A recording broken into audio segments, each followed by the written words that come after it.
waxaan u wanaagsan asxaabteeda qaaliga marka la barnaamijyada inni excelka waxaan idin tusi doonaa haddii la yidhaahdo qaabka loo xisaabiyo mishaar korodhka ayaan halkan idinku tusi doonaa haddii la yidhaahdo markaas la socod wanaagsan marka koowaad mishaarkan iyo shaqaalahan ayaanu haysanaa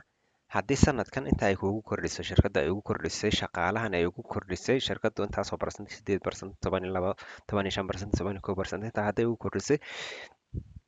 qaabkii loo xisaabin lahaa ayaan halkan idinku tusi lahaa haddii la yidhahdo markaas la socod wanaagsan iyo differencega inta loogu kordhiyay labadaba qaabkii loo xisaabin lahaa baan i tusa markaa la socod wanaagsan equal to ayaad leedihiin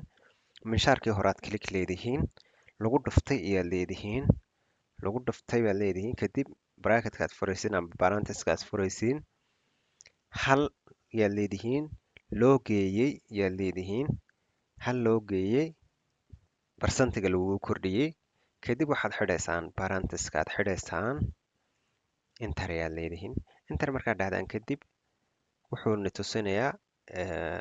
maxaa la dhahdaa salaariga cusub amabase mishaarka cusub intuu kuu noqonayo iyo halkan kugu tusinaya ka dhigan tahay nooga dhiga kalarka kale marka mishaarkii hore intan buu ahaa kanna waa intan marka qaabkan ayaad farqiga inta u dhaxayso ee lagugu kordhiyay halkan aad ku garanaysaa equal to yaad leedihiin mishaarka cusub oo laga jaray mishaarkii hore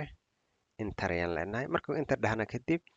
ka koowaad ayuu noo shaqeynaya markaas halkan geeska aar baan imanaynaa marka calaamadu isku tallaab isku bedesho ayaan hoostaas ugu soo jeedaynaa ilaa hoostoo noo imana markaas mid walba intaasoo loogu kordhiyay ka dhigan tahay iminka kan ayaa ugu mishaar badan mishaar kordhinta la sameeyey waxa weeyaan 1448 isaga ugu badan bay ka dhigan tahay maxaa la dhahdaa kani baa ugu mishaar badnaa hal mishaar badnida ayay ku xidhan tahay kan maadaama mishaar badnaa nadiif una mishaar badnayd oo 15% loo kordhiyey iyay ugu 1500 u noqotay saas ugu badanaysa maadaama halkan mishaar ahaan ay ugu badan tahay iyo halkan ugu badantay ka dhigan tahay saas darteed saasaa loo xisaabiyaa marka mishaar kororka lagu sameeyo saasaa loo xisaab qaabka loo xisaabinaya in halkan caawad idinku tusay waxaan malaynaya inaad fahamteen aan ka faa'iidaysateen